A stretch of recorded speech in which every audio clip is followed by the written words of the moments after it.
बनाने वाले प्रोजेक्ट पर सवालिया निशान खड़े हो गए हैं। पुराने बस स्टैंड को मिलाने वाली गली की हालत बेहद खस्ता हो गई है। इसकी तजदीद व मरम्मत के लिए 1 माह कबल तामीराती मटीरियल डाला गया, लेकिन तामीराती काम अभी तक शुरू नहीं किया गया, जबकि तामीराती मटीरियल गलियों में रहने से आम राहगीरों के साथ साथ दुकानदारों को मुश्किलात से दो चार होना पड़ रहा है। 1 महीने पहले उन्होंने मटेरियल डाल दिया इस गली के लिए, तो यहाँ अभी काम नहीं हो रहा है, कुछ भी नहीं। यहाँ देखते आप, यहाँ गली की हालत क्या है, बहुत पुरानी गली है, राहगीरों को बहुत परेशानी हो रही है। यहाँ पर ऐसे ही गिरते हैं लोग, वहाँ से भी यहाँ से भी। और ये सबसे मेन मतलब पुरानी और तो ये मेन गली है अड्डे के लिए। हम आला हुकूमत से यही कहना चाहते हैं कि यहाँ काम करे कुछ। पको कपर खरीदार पक कपर तो सारे खो ज़्यादा प्रॉब्लम पकनस मज प्रेथ कुन मज ये खास कर रूद पेवान तथ मज सारे खो ज़्यादा प्रॉब्लम गसान। आब दुकान मज तस वो ये गुजारिश कि यह करे कम अख रेत गो ये त्रे मटीरियल थोद नत अगर कम कर तो नत अगर कम कर ये लगतन कम मेहरबानी कर। College of temperate sericulture scouts Kashmir के माहिरीन ने कामयाबी के साथ बानीपुरा के सरहदी इलाके में पहली बार सीरीकल्चर को मुतारफ करवाया है। डीएसटी मुआवनत वाले इस प्रोजेक्ट का मकसद कबायली इलाकों में लोगों को सीरीकल्चर के साथ जोड़कर उन्हें रोजगार के बेहतर वसाइल फराहम करने का है। माहिरीन के मुताबिक गुरेज में सीरीकल्चर को फरोग देने की कोशिश के इत्मीनान बख्श नताइज सामने आ रहे हैं।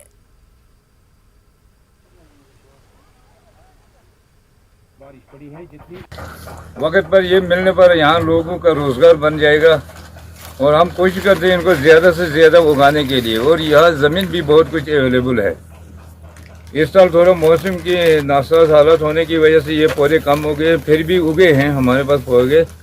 इसको यहाँ माल मवेशी भी बहुत ज़्यादा है। बड़ी शुक्रगुजार अत बारस मज कि यह गोनुक चांस सेरीकल्चर योर आव अम अत थोड़ा पोचर दुन अत थोड़ा पोचर कम अत ग पोचर लगुन अम खुद ज्यादा पहन यम पर्मित लिखमित बच्चे यम बेरोजगार वनकस पढ़।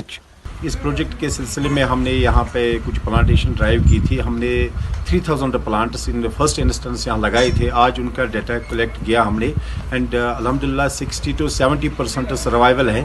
तो इसका मतलब here is good scope of sericulture. हम हर जगह गए, गाँव गए हैं, पूरे सारे स्पॉट पर गए हैं। हमने देखा कि तकरीबन 60 to 70% सर्वाइवल है उन प्लांट्स का, और जो 20% प्लांट्स वहाँ पर है वो भी उनको जो है नीचे से स्प्राउटिंग हुई है। हमें उम्मीद है पूरी कि नेक्स्ट मार्च में जो है उनकी स्प्राउटिंग अच्छी हो जाएगी। पूरी उम्मीद है कि तकरीबन 90% जो है इसका सर्वाइवल हो जाएगा। और हमें उम्मीद है इंशाल्लाह कुछ आने वाले 4-5 सालों में जब यहाँ पर लीफ अवेलेबल होगा तो सारे लोग जो है अट्रैक्ट हो जाएंगे इसकी तरफ, तो उनकी आमदनी का ज़रिया बढ़ जाएगा।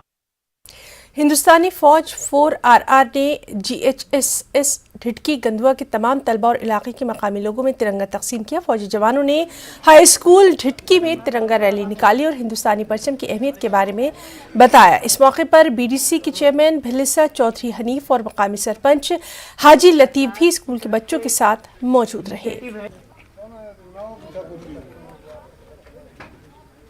आर्मी वालों ने हम सबको तिरंगे दिए और हमें इन तिरंगों को लेकर अपने घर में लहराना चाहिए और हमें इसे नीचे नहीं गिराना चाहिए। हमें इसे किसी ऊंची जगह पर लहराना चाहिए।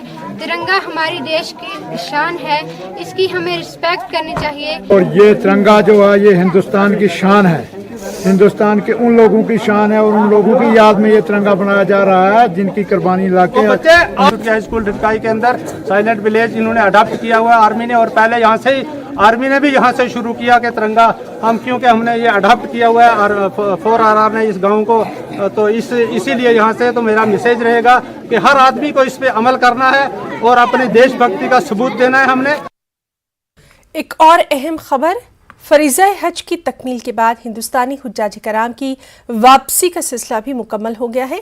हिंदुस्तानी हुज्जाज कराम का आखिरी काफिला मदीना से मुंबई एम्बार्केशन पॉइंट पहुंचा।